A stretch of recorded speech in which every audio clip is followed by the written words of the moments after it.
Very good morning, Radiant. Class 11th. Student, today I'm going to discuss a new topic, double column cash book. Actually, student, I already told you about the cash book, types of cash book. That is three type. Single column cash book, double column cash book and पेटी cash book. तो single column cash book बेटा हम finish कर चुके हैं। आज जो नया टॉपिक है वो डबल कॉलम कैश बुक है। तो डबल कॉलम कैश बुक का मतलब है, हमने आपको बताया कि डबल कॉलम कैश बुक में आपका कैश और डिस्काउंट हो सकता है, बैंक और डिस्काउंट हो सकता है, और जो लास्ट आपका बनता है वो कैश एंड बैंक कॉलम। ठीक है। तो जो इम्पॉर्टेंट है, जो बेहद इंपॉर्टेंट, जो एग्जाम पॉइंट ऑफ व्यू से जरूरी भी, जिसके बारे में आपको जानना भी चाहिए, वो आप सीखने जा रहे हैं, cash book with cash and bank column. तो कैश बुक आपका बनेगा, कैश बुक मतलब फॉर्मेट आपका जैसे पिछला आपने देखा तो उस तरीके से कैश बुक बनेगा। और उस कैश बुक में अब एक सिंगल कैश बुक मतलब सिर्फ सिंगल कॉलम कैश का ही नहीं रहेगा, उसके साथ जुड़ा रहेगा bank. Means you can say कि in the double column cash book where cash and bank account are open, there are both the aspect of cash and bank transaction are recorded. If the transaction are related to cash and bank, if the payment is made by check, if the payment is received by check, या if the payment is made by cash या made by received by cash, तो चाहे वो cash का effect हो चाहे वो bank का इफेक्ट हो, ठीक है, both will be recorded in the double column cash book. Because in the double column cash book you can see there are two fold, cash and bank in the debit side means receipt side and cash and bank in the payment side. तो दोनों column एक साथ चलेगा, ठीक है। तो कुछ उस वो अकाउंट बनाने के पहले बेटा पहले उसके अकाउंट के बारे में कुछ नॉलेज होनी चाहिए कि जो ट्रांजेक्शन्स आएंगे उसका इफेक्ट कैसे पड़ेगा, क्योंकि कुछ ट्रांजेक्शन ऐसे भी होंगे जो कैश में फर्क डालेंगे, कुछ ऐसे होंगे जो बैंक में इफेक्ट डालेंगे, कुछ ऐसे होंगे जो रिकॉर्ड ही नहीं होंगे, भले ही चेक लिखा रहेगा या भले ही कैश लिखा रहेगा। तो ऐसी ट्रांजेक्शन की बात करें, सबसे पहले बेटा बैंक की हम अगर बात करें, कैश तो आप ऑलरेडी जानते हैं बेटा, अगर हम बेटा बैंक की बात करें तो बैंक कौन सा अकाउंट होता है? बैंक बेटा होता है पर्सनल अकाउंट, ठीक है, पर्सनल अकाउंट। अच्छा, इस बैंक का ऐसे थोड़ी रहता है, बैंक का कुछ नाम रहता है, सपोज HDFC, तो HDFC बैंक अकाउंट। यहाँ पर लिखा है पर्सनल अकाउंट। तो पर्सनल अकाउंट का मतलब बेटा आपको पता है कि where their name is indicate, तो अगर नाम मेंशन किया जा रहा है या नाम इंडिकेट किया जा रहा है तो वो जाहिर सी बात है पर्सनल अकाउंट होगा। पर्सनल का वो आर्टिफिशियल है HDFC बैंक, ठीक है बेटा। तो चूंकि पर्सनल अकाउंट है तो रूल इसका वही लगेगा, रिसीवर आपके डेबिट होंगे और गिवर आपका क्रेडिट होगा, ठीक है, रिसीवर डेबिट गिवर क्रेडिट। तो चूंकि आपको समझना है इसको किसके पॉइंट ऑफ व्यू से, अपने बिजनेस के पॉइंट ऑफ व्यू से। तो जब आप अपने बिजनेस के पॉइंट ऑफ व्यू से समझेंगे तो जब आप इसमें पैसा दे करके आएंगे, ठीक है, जब आप इसमें पैसा जमा करके आएंगे तो मतलब बैंक वाला आपका क्या करेगा, रिसीव करेगा। और जब बैंक आप पैसा वहां से ले करके आएंगे तो बैंक वाला आपको क्या करेगा, देगा। तो एक कंडीशन में बैंक आपके लिए रिसीवर होगा, दूसरे कंडीशन में बैंक आपके लिए गिवर होगा। जब बैंक आपके लिए रिसीवर होगा तो ये डेबिट साइड में जाएगा, मतलब रिसीव साइड में जाएगा, और जब बैंक आपके लिए गिवर होगा तो ये आपका क्रेडिट साइड मतलब पेमेंट साइड में रखा जाएगा। तो चलिए ठीक है बेटा, ध्यान से देखा जाए तो ये पर्सनल अकाउंट हो चुका है कि भैया ये जो कैश बुक होता है उसमें जो बैंक वाला कॉलम होता है वो पर्सनल अकाउंट जैसा बिहेव करता है। अब हम बात करें ओपनिंग बैलेंस। स्टूडेंट देखो, सिंगल कॉलम कैश बुक में कैश का जो ओपनिंग बैलेंस होता है, क्योंकि अपने दो क्वेश्चन देखा तो उसमें जो है कैश एट शॉप या ओपनिंग बैलेंस तो ऐसे दिया रहता था। तो आपको अगर याद होगा बेटा, आप जो है इसको कैश बुक के इस साइड रखते थे टू बैलेंस BD। कितने लोग को याद है कि हमने यहाँ पे एक वर्ड बोला था कि कैश बुक का हमेशा कौन सा बैलेंस होता है, डेबिट बैलेंस। अगर ये कॉलम में ऐसे रख दूं तो इधर का पोर्शन जो लेफ्ट का पोर्शन होता है वो डेबिट का पोर्शन होता है, जो ये पोर्शन होता है वो क्रेडिट का पोर्शन होता है किसी भी अकाउंट में, ठीक है।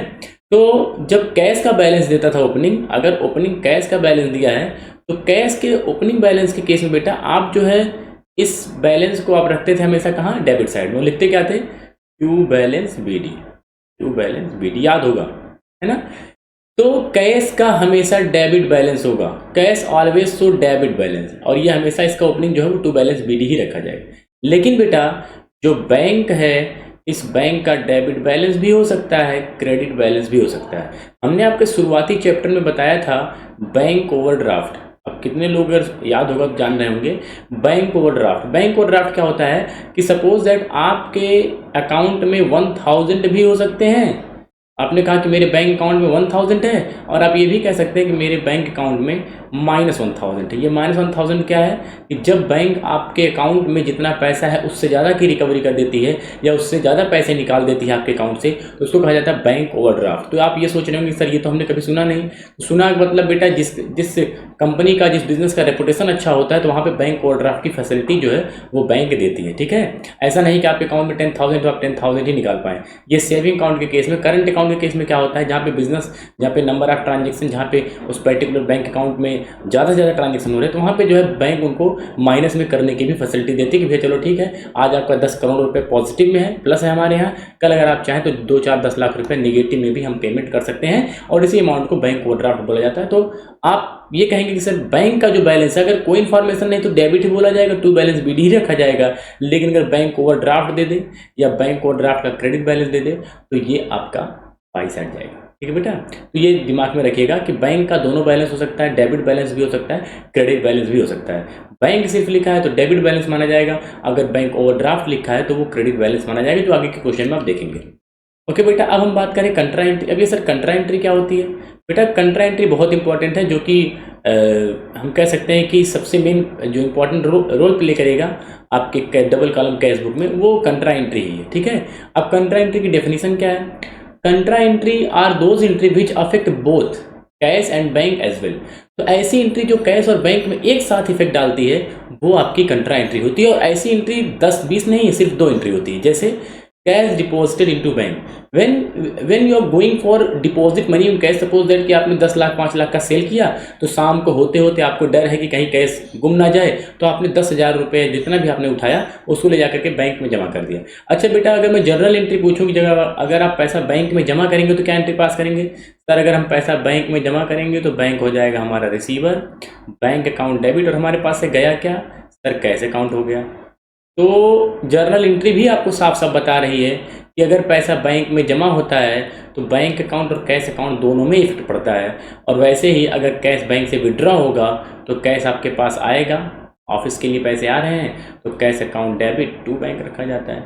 लेकिन ये दोनों ऐसे ट्रांजेक्शन है जो एक साथ कैश और बैंक दोनों में इफेक्ट डालते हैं। या तो आप नगद पैसा ले जाकर के बैंक में जमा कर दीजिए, या कुछ काम के लिए बैंक से पैसा निकाल लीजिए। Both the transaction effect both side cash and bank. ठीक है, एक कंडीशन में जब आप कैश में जमा करेंगे, जब आप कैश बैंक में जमा करेंगे तो यहाँ पे बैंक रिसीवर हो जाएगा और आपके कैश का क्या हो जाएगा? पेमेंट हो जाएगा। वहीं दूसरी तरफ जब आप बैंक से पैसा निकालेंगे तो कैश वाला आपका रिसीवर हो जाएगा और बैंक आपका पेयर हो जाएगा, कह सकते हैं कि पेमेंट करेगा। ठीक है, क्योंकि जो फॉर्मेट होता है आपका वो रिसीप्ट और पेमेंट साइड दोनों होता है, और यहाँ 2 कॉलम कैश और बैंक इस तरीके से आपको मिलने वाले हैं, तो एक ही ट्रांजेक्शन का दोहरा प्रभाव पड़ेगा यहाँ पे। अगर आप बैंक से निकाल रहे हैं तो कैश में जमा कर देंगे, कैश से निकाल रहे हैं तो बैंक में जमा कर देंगे। आप आगे चल करके एंट्री देखेंगे, लेकिन कंट्रा एंट्री में सीधी सी बात यही है कि अगर आप कंट्रा एंट्री के बारे में जानना चाहते हैं तो सीधे डिफाइन करेंगे कि contra entry are those entry which effect both cash and bank as well. ठीक है, अब हम बात करें सर अगर हम कैश डिपॉजिट करते हैं बैंक में तो किधर एंट्री जाएगी ना, तो देखिए कहाँ जाएगी बेटा। अगर आप कैश बैंक में जमा करेंगे तो ये लिखा जाएगा टू कैश, ये याद रख लीजिएगा। जब हम कैश बैंक में जमा करेंगे तो टू कैश करके बैंक वाले कॉलम में, कहाँ? बैंक वाले कॉलम में, और बाई बैंक करके, बाई बैंक अकाउंट करके कैश वाले कॉलम में। ठीक है, तो ये याद रखिएगा। ठीक बेटा, तो इसके बाद है, और अगर यदि आप विड्रॉ करते हैं, पैसे विड्रॉ करेंगे तो पैसे विड्रॉ करेंगे तो लिखेंगे टू बैंक। भैया बैंक से पैसे आए, ये रिसीप्ट साइड है, ये पेमेंट साइड है। रिसीप्ट वाले में टू बैंक लिखेंगे कैश वाले कॉलम में। कौन से कॉलम में? कैश कॉलम में। यहाँ 2 कॉलम रहता है बेटा, सॉरी कैश का भी रहता है, कैश का भी रहता है और बैंक का भी रहता है, तो आप कैश में लिखेंगे। फिर यहाँ लिखेंगे बाई कैश बैंक वाले कॉलम में, तो अपोजिट चलेगा। और जो वाउचर होता है LF वही बगल में लिखते हैं C, ऐसे ब्रेकअप में लिखते हैं C। ठीक है, आपने देखा होगा कैश बुक में अमाउंट के बगल यहाँ कॉलम होते हैं, यहाँ लिख देंगे ऐसे C का मतलब होता है कंट्रा एंट्री। तो आप आगे चल करके ट्रांजेक्शन में देखेंगे किस तरीके से होता है, लेकिन कंट्रा एंट्री के बारे में थोड़ा सा याद रखिएगा। ठीक है बेटा, next receipt of cheque and bank draft. जो हमें बैंक ड्राफ्ट या चेक मिलता है, सपोज दैट हमने सेल किया, तो सेल करने के बाद कभी कभी क्या होता है बेटा कि चेक को हम तुरंत इमीडिएटली बैंक में पहुंचा देते हैं, और कभी कभी क्या होता है कि हम उसको रख लेते हैं। Cheque received from customer deposit into bank on the same date.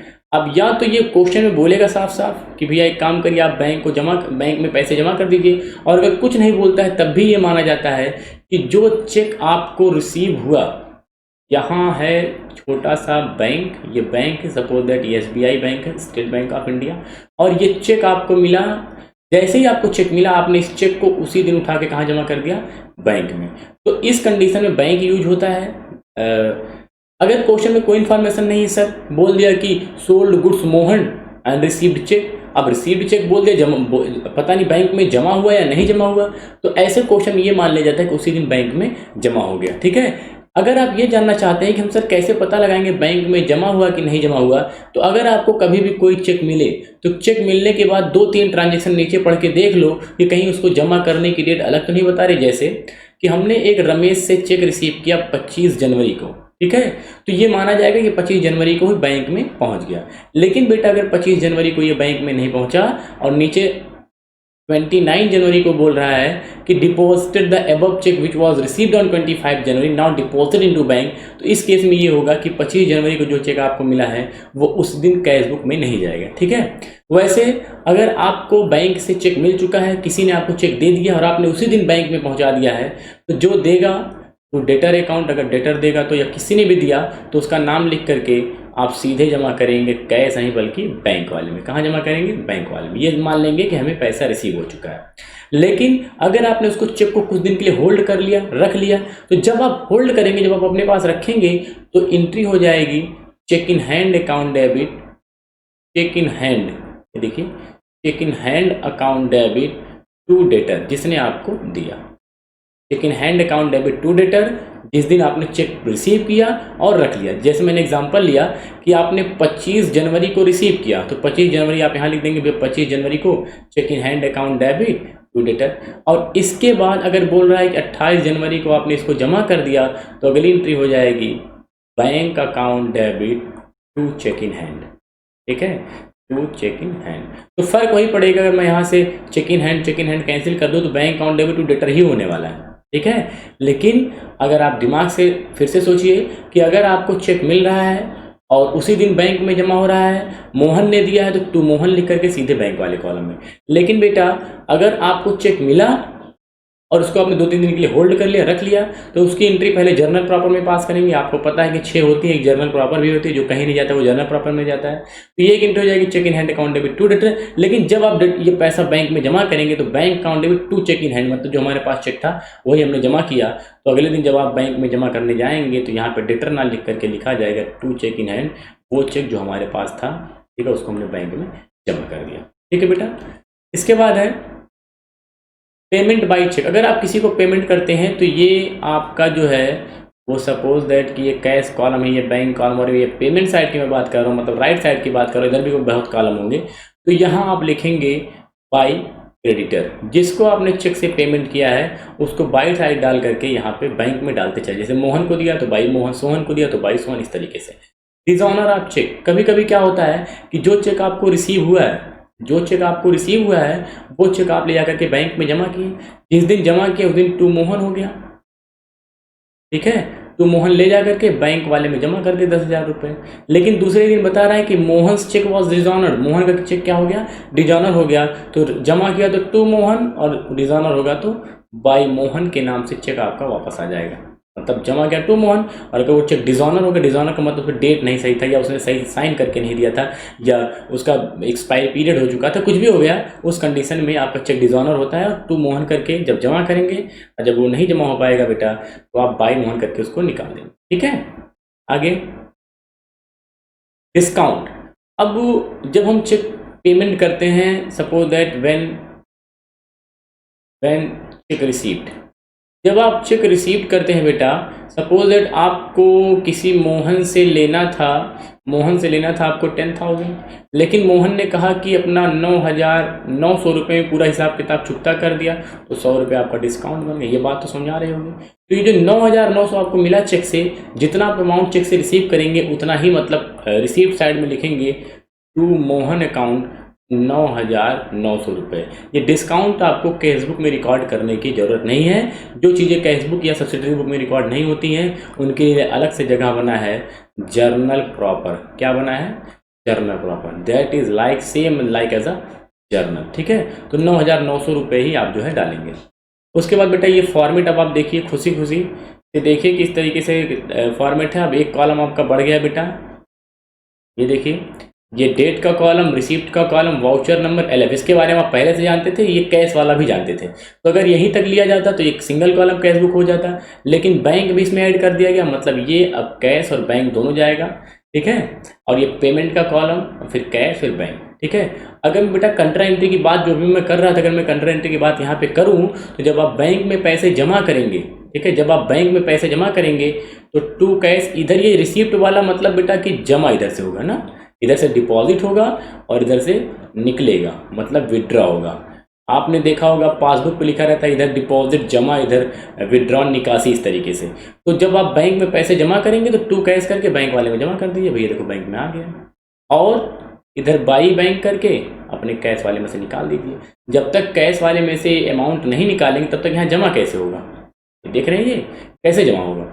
वैसे ही जब आप बैंक से निकाल करके लाएंगे तो यहाँ लिखेंगे टू बैंक, टू बैंक रख दिया कैश में। अब अगर आपने बैंक से 10,000 रुपये निकाल कर ला करके कैश में रखा तो कैश तो पूछेगा नहीं पैसा कहाँ से आया, आपने कहा बैंक से, और बैंक वाला कहेगा देखो भाई कैश निकल गया, तो बाई कैश, बैंक वाला भी दिखाएगा कि ये कैश निकल गया। तो कंट्रा एंट्री है ये जब पैसे जमा होते हैं और ये जब पैसे निकलते हैं बैंक से, ठीक है बेटा। तो ये फॉर्मेट आप याद रखिएगा, बाकी ट्रांजेक्शन जैसे होंगे वो देखा जाएगा। आपको होमवर्क के तौर पे ज़्यादा कुछ नहीं है, कैश बुक डिफाइन करना है, कंट्रा एंट्री बतानी है, और वो किस तरीके से चेक इन हैंड किस केस में ओपन होता है ये आपको बताना है, और डिस्काउंट रिसीव्ड या डिस्काउंट अलाउ के केस में किस तरीके से जो है double column cash book work करेगा। Okay students, so I think that is enough for today. Thank you, have a nice day.